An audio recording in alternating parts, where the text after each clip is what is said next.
Hello दोस्तों, आज की इस इम्पॉर्टेंट वीडियो में हम लोग पढ़ने जा रहे हैं सिंधु घाटी सभ्यता से बनने वाले जीके के कुछ महत्वपूर्ण प्रश्न और उनके उत्तर, जो कि एग्ज़ाम की दृष्टि से बहुत ही इम्पॉर्टेंट हैं।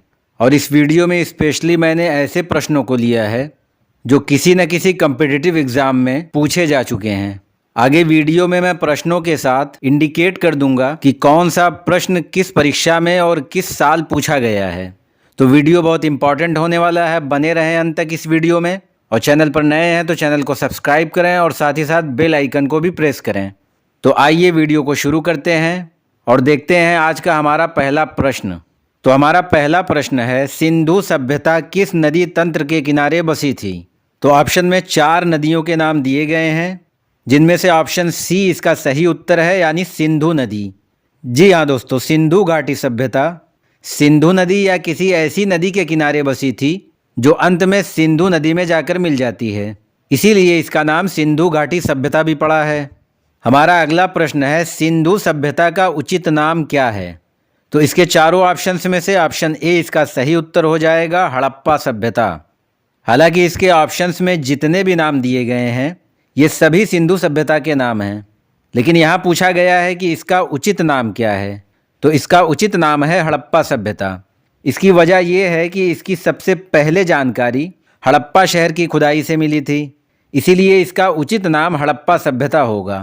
हमारा अगला महत्वपूर्ण प्रश्न है, निम्न में से सिंधु सभ्यता की सही समय अवधि क्या थी? यानी ये सभ्यता कब से कब तक थी? तो दूसरा वाला यानी ऑप्शन बी इसका सही उत्तर हो जाएगा चारों में से, 2500 से 1750 ईसा पूर्व तक। यही इसकी सही समय अवधि है। हालांकि इस बारे में इतिहासकारों का अलग अलग मत है, लेकिन जो सबसे सही मत माना जाता है वो है 2500 ईसा पूर्व से लेकर 1750 ईसा पूर्व तक। तो नोट कर लीजिए, ऑप्शन बी इसका सही उत्तर है। आइए देखते हैं अगला प्रश्न। तो हमारा अगला प्रश्न है, सिंधु सभ्यता का अध्ययन किस ऐतिहासिक काल के अंतर्गत आता है? इसमें ऑप्शन ए है प्राग ऐतिहासिक काल, बी आद्य ऐतिहासिक काल, सी ऐतिहासिक काल, डी इनमें से कोई नहीं। तो इसका सही उत्तर है ऑप्शन बी आद्य ऐतिहासिक काल, यानी सिंधु सभ्यता का अध्ययन आद्य ऐतिहासिक काल के अंतर्गत आता है। आद्य ऐतिहासिक काल इतिहास का वो कालखंड कहा जाता है जिसका लिखित स्रोत तो मिला हो लेकिन वो पढ़ा ना जा सका हो, और सिंधु सभ्यता की लिपि भी कुछ ऐसी ही थी जो पढ़ी नहीं जा सकी। तो ऑप्शन बी इसका सही उत्तर है। हमारा अगला महत्वपूर्ण प्रश्न है, सिंधु सभ्यता का आकार कैसा था? तो इसके चारों ऑप्शंस में से दूसरा यानी ऑप्शन बी इसका सही उत्तर है, त्रिभुजाकार। आप यहाँ मैप में भी देख सकते हैं कि सिंधु सभ्यता अपनी बनावट और आकार में त्रिभुज थी, जो कि उत्तर में मांडा यानी जम्मू कश्मीर तक फैली हुई थी, पूरब में आलमगीर उत्तर प्रदेश तक, दक्षिण में दायमाबाद महाराष्ट्र तक और पूरब में बलूचिस्तान पाकिस्तान तक फैली हुई थी, जिसकी बनावट त्रिभुज होती है। आइए बढ़ते हैं अगले प्रश्न की तरफ। अगला प्रश्न है, सिंधु सभ्यता का कुल क्षेत्रफल कितना था? तो चारों में से ऑप्शन सी इसका सही उत्तर हो जाएगा, 13 लाख वर्ग किलोमीटर। यानी सिंधु सभ्यता का कुल क्षेत्रफल 13 लाख वर्ग किलोमीटर था। आप कमेंट करके बताएं कि भारत का कुल क्षेत्रफल कितना है। हमारा आज का अगला प्रश्न है, सर्वप्रथम इस सभ्यता की जानकारी किसने दी थी? इसमें ऑप्शन ए है Megasthenes, B Dayanand Saraswati, C Charles Mason, D Bal Gangadhar Tilak. तो इसका सही उत्तर है चार्ल्स मेसन, यानी ऑप्शन सी। जी हाँ दोस्तों, सबसे पहली बार 1826 में एक अंग्रेज चार्ल्स मेसन ने इसकी जानकारी दी थी। ये काफ़ी इंपॉर्टेंट प्रश्न है। हमारा अगला इंपॉर्टेंट प्रश्न है, सिंधु सभ्यता के लोग निम्न में से किसमें विश्वास रखते थे? आगे इंडिकेट किया हुआ है कि ये प्रश्न कब और किस परीक्षा में पूछा गया है। तो इसका सही उत्तर बिल्कुल पहला वाला यानी ऑप्शन ए, मातृशक्ति। सिंधु सभ्यता के लोग मातृशक्ति में विश्वास रखते थे और सिंधु सभ्यता का सामाजिक स्वरूप मातृशतात्मक था। हमारा अगला महत्वपूर्ण प्रश्न है, हड़प्पा सभ्यता के निवासी थे? ऑप्शन ए ग्रामीण, ऑप्शन बी खानाबदोश, ऑप्शन सी शहरी, ऑप्शन डी इनमें से कोई नहीं। तो तीसरा वाला इसका सही उत्तर हो जाएगा ऑप्शन सी, यानी शहरी। यानी हड़प्पा सभ्यता के लोग शहरी थे। आप इसे नोट डाउन कर लें क्योंकि ये बहुत महत्वपूर्ण प्रश्न है। आप देख सकते हैं कि ये कम्पिटिटिव एग्जाम में पूछा गया प्रश्न है। हमारा अगला प्रश्न है, सिंधु सभ्यता में RH-37 कब्रिस्तान कहाँ मिला है? तो इस प्रश्न का सही उत्तर है ऑप्शन सी, हड़प्पा में। जी हाँ दोस्तों, RH-37 कब्रिस्तान हड़प्पा शहर की खुदाई में मिला था और ये सिंधु सभ्यता का बहुत ही रहस्यमयी तथ्य है। आप डिटेल में जानना चाहें तो हमारा ये वीडियो आप देख सकते हैं। इसमें सिंधु सभ्यता में मिलने वाले सभी शहरों के बारे में डिटेल से बताया गया है।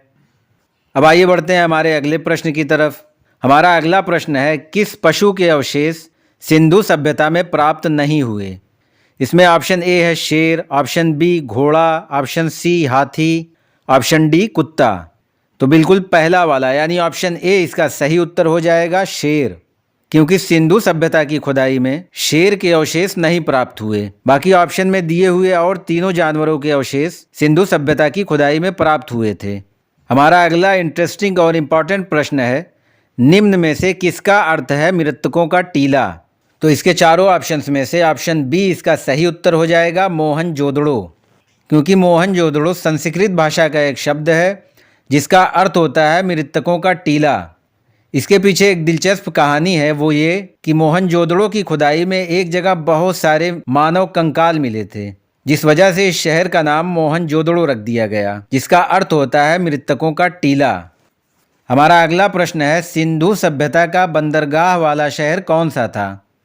इसमें दूसरा वाला यानी ऑप्शन बी इसका सही उत्तर हो जाएगा, लोथल, क्योंकि लोथल सिंधु सभ्यता का एकमात्र शहर है जहां उस वक्त का बंदरगाह मिला था, जिससे ये पता चला कि इस सभ्यता के निवासी पानी के रास्ते दूसरे मुल्कों से व्यापार किया करते थे। तो ऑप्शन बी इसका सही उत्तर है। आइए देखते हैं अगला प्रश्न। तो हमारा अगला प्रश्न है, सिंधु सभ्यता का एकमात्र दुर्ग रहित शहर कौन सा था?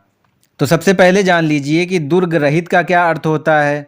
तो दोस्तों, सिंधु सभ्यता में जितने भी शहर मिले वो बाहर से चार दीवारी से घिरे हुए होते थे और चार दीवारी को दुर्ग कहा जाता है। और चंदहुदड़ो एकमात्र ऐसा शहर था जो बाहर से चार दीवारी से घिरा हुआ नहीं था, इसी को दुर्ग रहित कहा जाता है। तो चंदहुदड़ो इसका सही उत्तर हो जाएगा, क्योंकि चंदहुदड़ो चार दीवारी से घिरा हुआ नहीं था, बाकी सारे शहर चार दीवारी से घिरे हुए थे।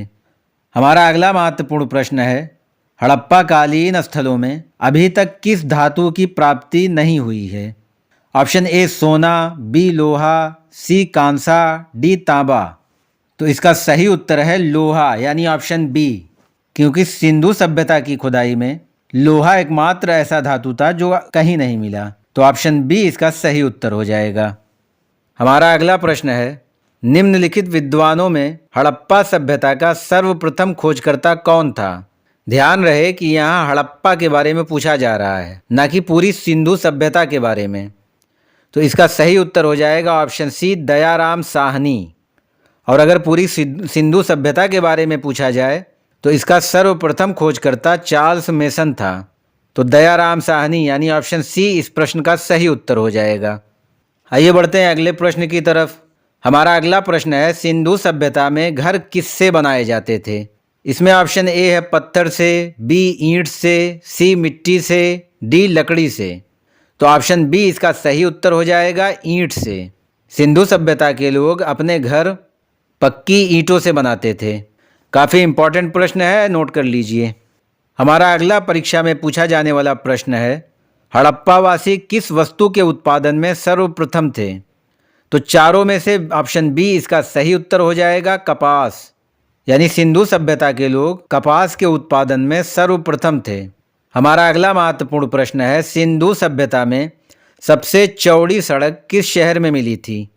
तो इसके चारों ऑप्शंस में से लास्ट वाला यानी ऑप्शन डी इसका सही उत्तर हो जाएगा, मोहनजोदड़ो। जी हाँ दोस्तों, पूरे सिंधु सभ्यता में सबसे चौड़ी सड़क जो मिली थी वो मोहनजोदड़ो शहर में मिली थी, जिसकी चौड़ाई 10 मीटर थी। आइए देखते हैं अगला प्रश्न, सिंधु सभ्यता के लोग अपने मृतकों का अंतिम संस्कार कैसे करते थे? काफ़ी इंटरेस्टिंग और इम्पॉर्टेंट प्रश्न है। तो इसमें ऑप्शन ए है जलाकर, बी दफनाकर, सी पहले मांस पशुओं को खिलाकर फिर दफनाते थे, डी उपरोक्त सभी। तो ऑप्शन डी इसका सही उत्तर हो जाएगा, यानी ऊपर के तीनों ऑप्शन सही हैं, क्योंकि सिंधु सभ्यता के लोग अपने मृतकों का अंतिम संस्कार 3 तरीके से करते थे। या तो वो शव को जला दिया करते थे, या शव को दफना दिया करते थे, या पहले शव आबादी के बाहर जंगल में रख दिया करते थे। जब पशु पक्षी मांस खा लेते थे तो बाकी बचे अवशेषों को दफना दिया करते थे। तो ऑप्शन डी इसका सही उत्तर हो जाएगा, यानी उपरोक्त सभी। हमारा अगला प्रश्न है, सिंधु सभ्यता में सबसे बड़ा स्नानागार कहाँ पाया गया था? तो दूसरा वाला इसका सही उत्तर हो जाएगा मोहनजोदड़ो, यानी ऑप्शन बी, क्योंकि सबसे बड़ा स्नानागार मोहनजोदड़ो में पाया गया था। और बाकी शहरों में भी स्नानागार मिले थे, लेकिन मोहनजोदड़ो में मिलने वाला स्नानागार सबसे बड़ा था। तो दूसरा वाला इसका सही उत्तर हो जाएगा। हमारा अगला प्रश्न है, हड़प्पा काल के मिट्टी के बर्तनों पर सामान्यतः किस रंग का उपयोग हुआ है? आप देख सकते हैं कि ये प्रश्न 2002 और 2008 में आरआरबी की परीक्षा में पूछा जा चुका है। तो बात करते हैं इसके सही उत्तर की, तो ऑप्शन सी इसका सही उत्तर हो जाएगा, लाल रंग। हड़प्पा काल में मिट्टी के बर्तनों पर लाल रंग का उपयोग हुआ है। आइए देखते हैं अगला प्रश्न। अगला प्रश्न है, किस हड़प्पा कालीन स्थल से नृत्य मुद्रा वाली कांस्य मूर्ति प्राप्त हुई थी? तो इसके चारों ऑप्शंस में से ऑप्शन बी इसका सही उत्तर हो जाएगा, मोहनजोदड़ो, क्योंकि नृत्य मुद्रा में कांसे की मूर्ति मोहनजोदड़ो में मिली थी। हमारा आज का अगला प्रश्न है, निम्न में से किस पदार्थ का उपयोग हड़प्पा काल की मोहरों यानी मुद्राओं के निर्माण में मुख्य रूप से किया गया था? आप देख सकते हैं कि कितनी बार परीक्षाओं में ये सवाल पूछा गया है। तो नोट कर लीजिए, ऑप्शन सी इसका सही उत्तर है, सेल खड़ी, क्योंकि सिंधु सभ्यता में पाई जाने वाली मोहरों और मुद्राओं में सेल खड़ी का उपयोग किया गया था। आइए बढ़ते हैं अगले प्रश्न की तरफ। तो पूछ रहे हैं, सिंधु सभ्यता के लोगों का मुख्य व्यवसाय क्या था? इसमें ऑप्शन ए है व्यापार, बी कृषि, सी पशुपालन, डी मत्स्य पालन। तो इसका सही उत्तर हो जाएगा ऑप्शन ए, व्यापार, क्योंकि सिंधु सभ्यता के लोगों का मुख्य व्यवसाय व्यापार था। तो पहला वाला इसका सही उत्तर हो जाएगा।